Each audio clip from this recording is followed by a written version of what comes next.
नमस्कार. मालिकेचा आजचा भाग खूपच इंटरेस्टिंग असणार आहे. खूपच मस्त असा आहे, कारण प्रियाचा खोटारडेपणा आता रविराज समोर आलेला आहे आणि रविराज भयानक असे चिडलेले आहेत, कारण त्यांचं असं म्हणणं आहे की तू खोटं बोलत आलेली आहेस. गेली 2 वर्ष तू खोटं बोलतेय आणि प्रियाने कितीही नाटक केलं तरीही रविराज यांचा प्रियावरती विश्वास बसलेला नाही. तर त्याचबरोबर इकडे कोर्टात जाण्याआधी प्रियाने साक्षीला जे काही सांगितलेलं होतं ते आता दामिनी आणि महिपतला कळलेलं आहे. त्यामुळं दामिनी आणि महिपत यांचा नवीन डाव, नवीन प्लॅन ठरलेला आहे. आता त्यामध्ये नक्की काय होणार आहे ते आपल्याला पाहायला मिळणार आहे. त्यासाठी हा व्हिडिओ शेवटपर्यंत पहा, कारण खूप इंटरेस्टिंग, खूप मस्त असा एपिसोड आहे. कोर्टामध्ये साक्षीची वाट लागलेली आहे, तर घरी आल्यानंतर प्रियाची वाट लागलेली आहे ते आपल्याला पाहायला मिळेल. तर आता कोर्टामध्ये सुरुवात होते. अर्जुन साक्षीला विचारत असतो, मला खरं सांगा की हा मोबाईल तुमचा आहे का? तेव्हा साक्षी गप्पच बसलेली असते. साक्षीला लगेचच अर्जुन पुन्हा पुन्हा विचारत असतो की मला खरं सांगा की हा मोबाईल तुमचा आहे का? तेव्हा साक्षी हो म्हणते. अर्जुन म्हणतो, कसे तुम्ही खोटं बोलू शकत नाही, या मोबाईलचे, या नंबरचे सगळे डिटेल्स माझ्याकडे आहेत. हे ऐकल्यानंतर आता दामिनी तर तोंडाला हातच लावून बसलेली असते, कारण साक्षीने माती खाल्लेली असते. साक्षीला दामिनीने सांगितलेलं होतं की मी जे काय सांगितलेलं आहे त्या पद्धतीने बोल, पण साक्षीने दामिनीचं ऐकलेलं नसतं. मग साक्षी जी आहे ती दामिनीला समजवलेलं होतं, तरीही साक्षीने कोर्टामध्ये सांगितलेलं असतं की मी त्या दिवशी आश्रमात नव्हते. तर इकडे आता अर्जुन साक्षीला म्हणतो की तुम्ही म्हणजे बोलत का नाहीये, म्हणजे तुम्ही गप्प का बसताय? नाही, बोला ना पटापटा. कसं आहे माहिती आहे का, तुमचा श्वास अटकतोय का?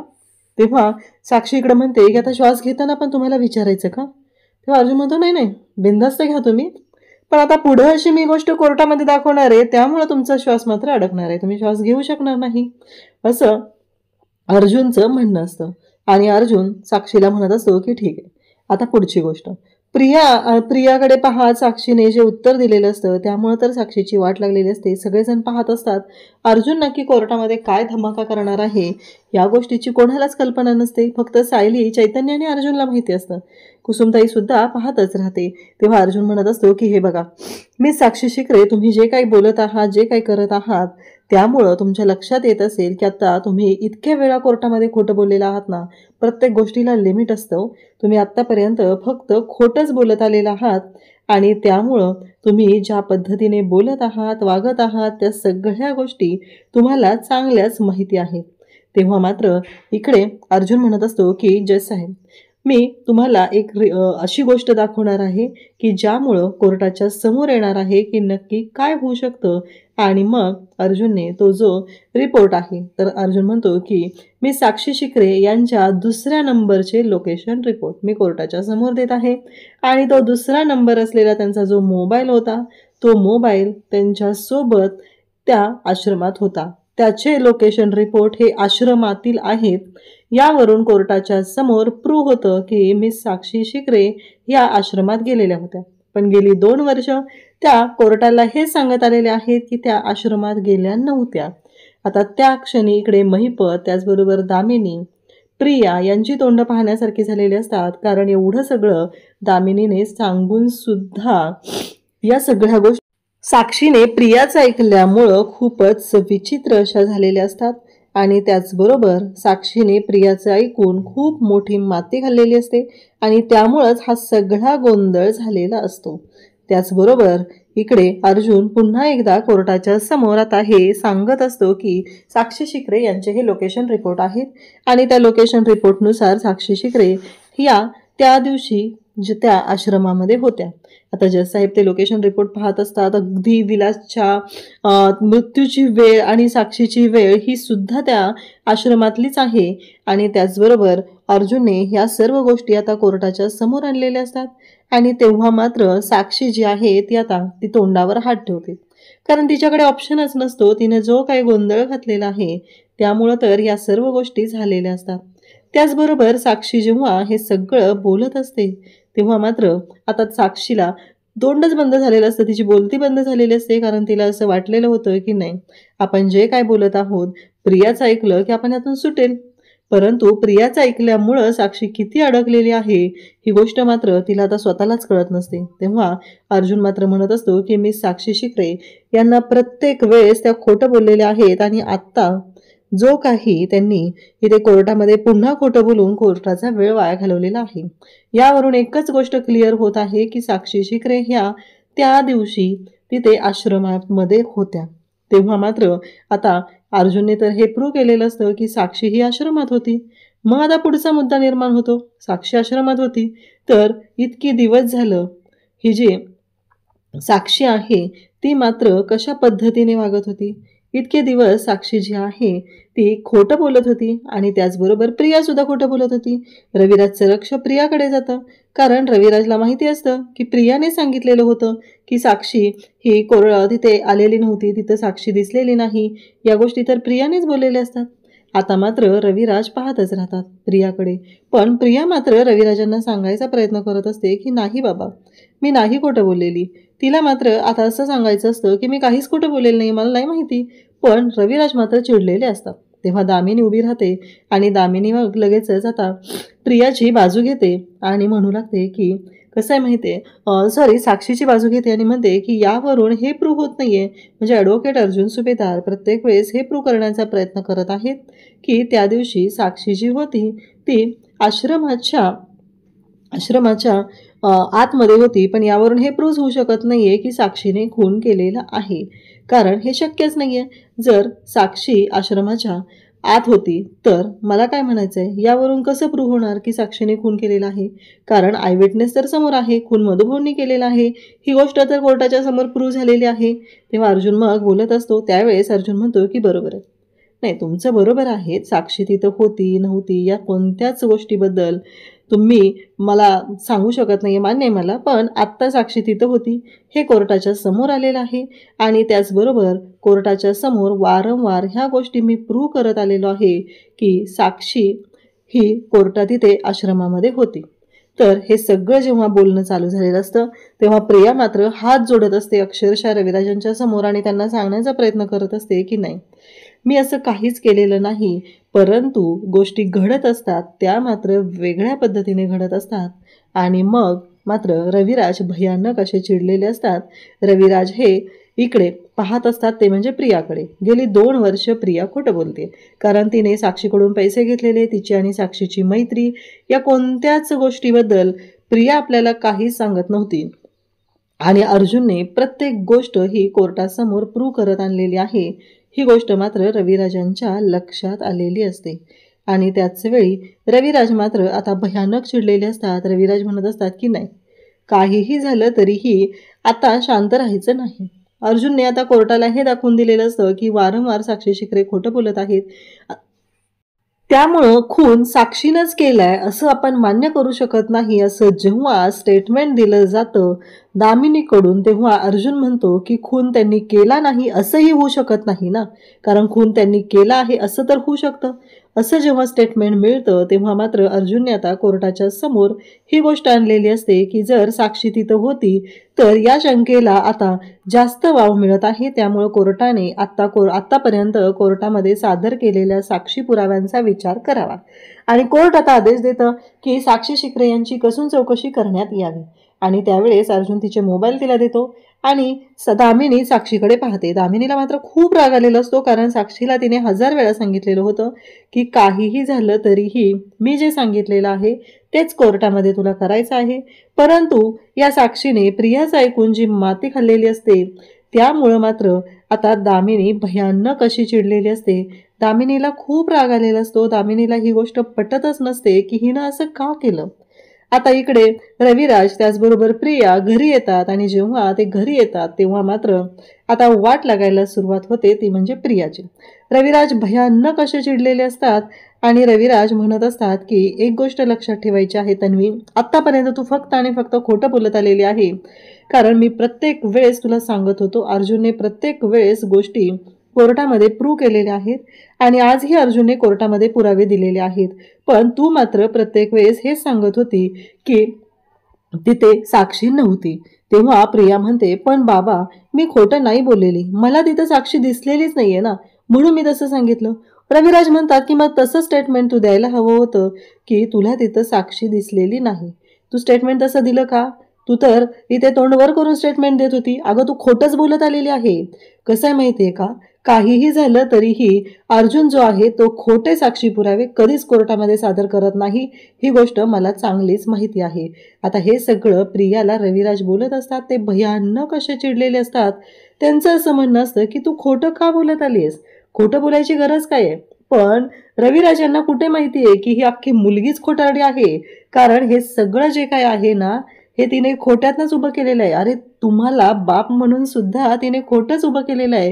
ही गोष्ट जेव्हा रविराज यांना कळणार आहे तेव्हा मात्र त्यांच्या पायाखालची जमीन सरकणार आहे. रविराज मात्र जाम चिडलेले असतात आणि प्रियाची नाटकं सुरू झालेली असतात. बाबा मला साक्षी तिथे दिसलीच नव्हती असं प्रिया बोलत असते आणि प्रिया तिथं ठामपणे सांगत असते. तेव्हा मात्र रविराज म्हणत असतात की मग तू तसं स्टेटमेंट का दिलेलं नाहीये. प्रियावरती ते भयानक चिडलेले असतात आणि आत्ताच काय, याआधीही तू खूप वेळा खोटं बोललेली आहे. प्रत्येक वेळेस आम्ही तुला समजून घेतलेलं आहे. तेवढ्यावरती तिथे प्रतिमा बोलत असते की तन्वी एवढंच काय ग, तुझ्या लग्नाच्या वेळेस तू सुमनशी सुद्धा खोटं बोलली. म्हणजे तू जराही विचार केला नाही आणि तू बिनधास्त खोटं बोलू शकते, हे आम्ही खूप वेळा पाहिलेलं आहे असं रविराज आणि त्याचबरोबर प्रतिमा बोलत असतात. आता प्रतिमाने हे बोलल्यानंतर मात्र आता प्रिया जी आहे ती हादरते आणि तेव्हा मात्र प्रिया म्हणू लागते की नाही, काहीही झालं तरीही मला याच्यातून वाचवा असं ती नागराजला तिथे खुणवून सांगत असते. आणि नागराज मात्र म्हणू लागतो की अरे दादा तू विचार कर ना, अरे विसरली असेल, घाबरली असेल म्हणून तिच्याकडनं त्यावेळेस पाहायचं राहिलं असेल. तिच्या समोर खून होताना तिनं पाहिलेला होता. इकडे सायली आणि अर्जुन घरी आलेले असतात. दोघंही जाम खुश असतात. सायली म्हणत असते की झालं, फायनली आपल्याला आता क्लू मिळालेला आहे आणि आता थोडेच दिवस बाकी आहेत निकालासाठी. दोघंही खुश असतात, दोघंही बोलत असतात आणि अर्जुनचा हात सायलीने हातामध्ये घेतलेला असतो. तेवढ्यातच मधुभाऊ तिथे येतात आणि मधुभाऊ बोलू लागतात. मधुभाऊ म्हणतात आत येऊ का. तेव्हा अर्जुन म्हणतो या ना मधुभाऊ, विचारताय काय त्यात एवढं. आणि मधुभाऊ आत येतात आणि अर्जुनला म्हणू लागतात की खरंच जावई बापू, म्हणजे काही दिवसांपूर्वी मी तर आशाच सोडलेली होती की मी यातून बाहेर निघू शकेल. हां, मधल्या काळात मी मात्र भरकटलेलो होतो, तुमच्यावरती अविश्वास दाखवलेला होता, ती माझी चूक होती असं म्हणत रविराजन इकडे अर्जुनची ते माफी मागत असतात. त्याचबरोबर इकडे इकडे अर्जुन म्हणत असतो की अहो मधुभाऊ, एक जावई म्हणून आणि त्याचबरोबर एक मुलगा म्हणून आणि एक वकील म्हणून ते माझं कर्तव्य आहे आणि ते मी पार करणारच असं अर्जुनचं बोलणं सुरू असतं. इकडे मात्र रविराज भयानक चिडलेले असतात. ते म्हणत असतात की ही किती खोटं बोलू शकते ना, याचा मला पुरेपूर अंदाज आहे. रविराजांना आता चांगलंच कळलेलं असतं की प्रिया काय करू शकते, प्रिया कशा पद्धतीने खोटं बोलू शकते आणि प्रियाची नाटकं सुरू झालेली असतात. त्याच वेळी नागराज म्हणत असतो की अरे दादा घाबरली असेल ना ती, असं काय करतोयस तू. तेव्हा रविराज म्हणतात हो का, घाबरली असेल मग बरोबर आहे ना, मग एवढं ठामपणे कोर्टामध्ये बोलायची गरजच नव्हती. मी तिथं साक्षीला पाहिलेलं नाही म्हणून का गरज होती बोलायची. म्हणजे खोटं बोलायचं, तेही रेटून बोलायचं, हे सगळं तिचं वागणं चाललेलं आहे. कारण तिला पाठीशी घालत गेलेलो आहोत ना आपण प्रत्येक वेळेस. पण आज तिनं जो काही कहर केलेला आहे तो मात्र खूप भयानक आहे.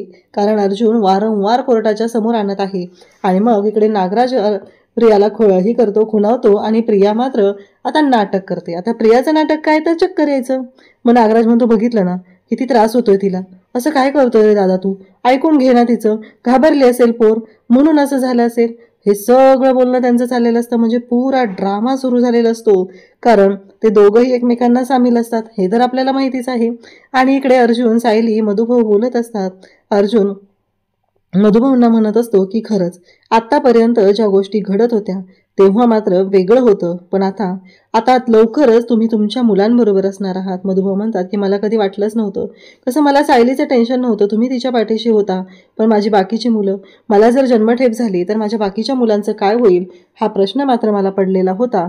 तेवढ्यातच अर्जुन म्हणतो की काळजी करू नका, तुम्ही त्यांच्या सगळ्यांची लग्न पाहाल आणि त्याचबरोबर त्यांच्याबरोबर तुम्ही राहाल, लवकरच ती गोष्ट होणार आहे असं अर्जुनने सांगितलेलं असतं. त्याचबरोबर अर्जुनला कॉल येतो चैतन्याचा. अर्जुन म्हणतो की आपल्याला निघावं लागेल. मधुभाऊ म्हणतात काय झालं. तेव्हा अर्जुन सायलीला म्हणतो की तूही चल. आता दोघंही निघणार असतात आणि त्याचबरोबर दोघंही जायला निघतात. मधुभाऊ म्हणत असतात की ठीक आहे. सायलीला टेन्शन आलेलं असतं की आता कुठं जायचं आहे, नक्की अर्जुन काय म्हणत आहे. इकडे प्रियाची नाटकं सुरू झालेली असतात. बिचारी विमल पाणी घेऊन येते आणि त्याचबरोबर विमलचंही म्हणणं असतं की हो प्रिया खोटं बोललेली आहे, प्रिया खोटं बोलते. प्रियाचे आत्तापर्यंतचे कारनामे सगळ्यांच्या लक्षात आलेले असतात आणि सगळेजण प्रियाच्या बाबतीत बोलत असतात. प्रिया किती खोटारडी आहे हे सगळ्यांनाच माहिती असतं. आत्ता तर प्रियाने नाटक करून हा सगळा डाव उधळून लावायचा प्रयत्न केलेला आहे, पण यामध्ये मात्र तीच अडकत चाललेली असते. ही गोष्ट मात्र तिला माहिती नसते. प्रियाने तर खूप चांगलं नाटक केलेलं असतं, कारण आता सगळेजण रविराजनला बोलू लागतात की शांत व्हा, कारण हे सगळं जे काही घडत आहे ते मात्र थोडं विचित्रच आहे. तेव्हा सुमन म्हणते की हो, तिला बघितलं का भाऊजी किती टेन्शन आलंय, थांबा जरा वेळ, शांतपणे तर गोष्टी होऊ द्या, असं सुमन सांगत असते. तेव्हा मात्र रविराज म्हणत असतात की किती वेळा शांतपणे गोष्टी होऊ द्यायच्या आहेत, आतापर्यंत ती अशीच वागत आलेली आहे. रविराजांना माहिती असतं की हे सगळं नाटक आहे, म्हणूनच रविराज तिच्याकडे अजिबात लक्ष देत नसतात आणि तिचं जे काय चाललेलं आहे ते चांगलंच रविराजांना माहिती असतं. आणि त्याचबरोबर या सगळ्या गोष्टी खूप विचित्र पद्धतीने चाललेल्या असतात. त्यानंतर आता विमल म्हणते, सुमन म्हणते की आपल्याला असं करावं लागेल की इकडे आता तिला थांबवून घेऊया, मी कल्पना वहिनींना फोन करून सांगते. मग ती फोन करते आणि सांगते की तन्वीची तब्येत ठीक नाही आहे, तिला विकनेस आलेला आहे, तर तन्वी आजच्या दिवस इथेच राहील आणि उद्या कोर्टात इथूनच जाईल, असं तिने स्पष्ट केलेलं असतं. आणि तेव्हा मात्र आता सगळ्यांच्या समोर ह्या गोष्टी तिथं आलेल्या असतात, पण रविराजांना मात्र जराही फरक पडत नसतो. रविराजांचं म्हणणं असतं की ठीक आहे ना, एवढं काय त्याच्यामध्ये, चक्कर आली ना तिला, विकनेस आलाय ना, असं रविराज करत असतात. आणि तेव्हा मात्र इकडे आता दामिनी चिडलेली असते. दामिनी म्हणत असते की मला आत्ताच्या आत्ता सांगायचंय साक्षी, कसं आहे माहिती आहे का, तू मूर्ख असशील असं मला कधीच वाटलं नव्हतं. तू तरी जरा योग्य निर्णय घेशील, सांगितलेलं ऐकशील असं मला वाटत होतं, पण आज तू जे काय केलेलं आहे ना, त्यामुळं हे स्पष्ट केलेलं आहे की तू काय करू शकते. मी तुला सांगितलं होतं, मग तू काय ऐकलं नाहीये, तुला कुणी सांगितलं, मला या प्रश्नाचं उत्तर हवं आहे, तुला कोणी सांगितलं हे सगळं करायला, असं इकडे दामिनी खडसावून विचारत असते. तुला यांनी सांगितलं का असं वागायला? तेव्हा मात्र दामिनीने असं बोलल्यानंतर मात्र इकडे साक्षी म्हणत असते की नाही, मग मला आत्ताच्या आत्ता सांगायचं आहे की ही माती तू कोणाच ऐकून खाल्लेली आहे, असं जेव्हा दामिनी तिला विचारत असते तेव्हा मात्र इकडे साक्षी म्हणत असते की मला हे सगळं प्रियाने करायला सांगितलं. असं ऐकल्याबरोबर इकडे मात्र दामिनीच्या पायाखालची जमीन सरकते. दामिनी म्हणते, प्रियाने? पण का, तिने का करायला सांगितलं? तेव्हा साक्षी सांगू लागते की जेव्हा आपण कोर्टात जाणार होतो तेव्हा मला ती भेटली आणि मग तिने मला बाहेर घेऊन गेली आणि बाहेर घेऊन गेल्यावर तिने मला सांगू लागली की तुला कळतंय का साक्षी, त्या दामिनीने सांगितलंय म्हणून तू आता कोर्टामध्ये हे सांगणार आहेस की तू आश्रमात होती. तेव्हा साक्षी म्हणते की हो. मग घडलेला सगळा प्रकार साक्षी दामिनीला सांगत असते. तेव्हा साक्षी म्हणते की हो अगं, मला त्यांनी सांगितलंय तसं. तेव्हा प्रिया म्हणते, तू मूर्ख आहेस का, तुला मी सांगितले ना ती माकडाची गोष्ट, तुला माहिती आहे ना माकड पण काय करतं ते, असं म्हणत प्रिया आता इकडे साक्षीचा ब्रेन वॉश करू लागलेली असते. ती म्हणत असते, माकड काय करतं माहिती आहे ना तुला, कारण जेव्हा स्वतः नरडा इतकं जाऊ लागतं तेव्हा स्वतःच्या पिल्लांना सुद्धा पायाशी टाकतं. आता दामिनी तुला फासावर लटकवते आणि गेली 2 वर्ष झालं आपण जे सांगत आहोत तू तिथं आश्रमात नव्हती म्हणजे मी दिलेली साक्ष खोटी ठरणार नाहीये का, मग मी तोंडावर पडणार नाहीये का, असं प्रियाचं बोलणं असतं. आणि तेव्हा मात्र इकडे प्रिया स्वतःची बाजू सेट करून घेत असते, पण इथे तिने मात्र अडकवलेलं असतं ते साक्षीला. आणि तेव्हा तिने सांगत असते की हे बघ, मी तुला काय सांगते लक्षात घे, अगं नको ऐकूस तिचं, कारण तू विचार कर, जर का तू सांगितलं की तू आश्रमात होतीस तर अर्जुन तुला एका झटक्यात जेलमध्ये पाठवेल, मग काय करणार आहेस तू, असं ती प्रिया साक्षीला बोलत असते. बिचारी साक्षी कन्फ्यूज होते, कारण ऑलरेडी तिला दामिनीनं सांगितलेलं असतं की कोर्टामध्ये काय बोलायचं आहे, कशा पद्धतीने गोष्टी क्लिअर करायच्या आहेत, हे सगळं तिला दामिनीनं सांगितलेलं असतं. पण प्रियाने आता येऊन माती खाल्लेली असते. प्रियाने सांगितलेलं असतं की नाही, काहीही झालं तरीही तू कोर्टामध्ये मान्य करू नकोस की तू आश्रमात होती. खरं तर दामिनीने योग्य निर्णय घेतलेला होता. दामिनीला माहिती होतं अर्जुनकडे पुरावे आहेत आणि ही गोष्ट साक्षीलाही चांगलीच कळत होती, पण आता माती खाल्लेली असती त्या प्रियाचं ऐकून. तेव्हा दामिनी म्हणते की अगं तुला कळतंय का, गेली 20 वर्ष झाली मी तेच करते, मी तुला त्यातून बाहेर काढत होते, उलट तू स्वतः मान्य केलं असतं तर तुझी बाजू आपली बाजू सेफ झाली असती, तुझ्या लक्षात कसं येत नाहीये, असं म्हणत दामिनी भयानक चिडलेली असते. आणि दामिनी साक्षीला म्हणत असते की मला सांग, जरी तू आता मान्य केलं नव्हतं तरी सुद्धा मी कोर्टाच्या समोर ही गोष्ट आणलीच ना की या सगळ्यामध्ये तू काय करू शकतेस किंवा तू काय केलेलं होतं, हे सगळं मी कोर्टाच्या समोर आणलंच ना, कारण मी तुला वाचवण्यासाठीच तर पैसे घेतलेले आहेत, मग तू का ऐकलं नाही, असं सगळं बोलणं चाललेलं असतं. आणि दामिनी मात्र चिडलेली असते. तर उद्याच्या भागात आपल्याला पाहायला मिळणार आहे की आता ब्रेकिंग न्यूज सुरू असते की सरंजामेवरचा संशय वाढलेला आहे, कारण साक्षी आश्रमात होती या गोष्टी क्लिअर झालेल्या आहेत हे तिथं समोर येत असतं. सरंजामी बातम्या बघत बसलेला असतो आणि आज तथा सरंजामीच्या समोर आलेला असतो तो म्हणजे अर्जुन.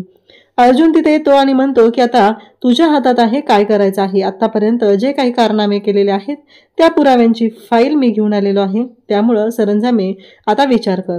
तिथे न्यूज चॅनलवरती सुद्धा तेच बोलणं सुरू असतं आणि तेव्हा मात्र इकडे न्यूज चॅनलवरती सांगितलेलं असतं की आता सरंजामे त्यांच्यावरचा संशय वाढत चाललेला आहे. नक्की सरंजामे यांची काय रिॲक्शन असणार आहे, काय प्रतिक्रिया असणार आहे ते आपल्याला पाहायला मिळणार आहे. आता अर्जुन सरंजामेला सांगत आहे की तुझ्या हातात आहे स्वतःला सरेंडर करायचं की काय करायचं. आता सरंजामे अर्जुनला पुरावे देणार का हे आपल्याला पुढे पाहायला मिळणार आहे. अशाच अपडेटसाठी चॅनलशी कनेक्ट राहा. थँक्यू.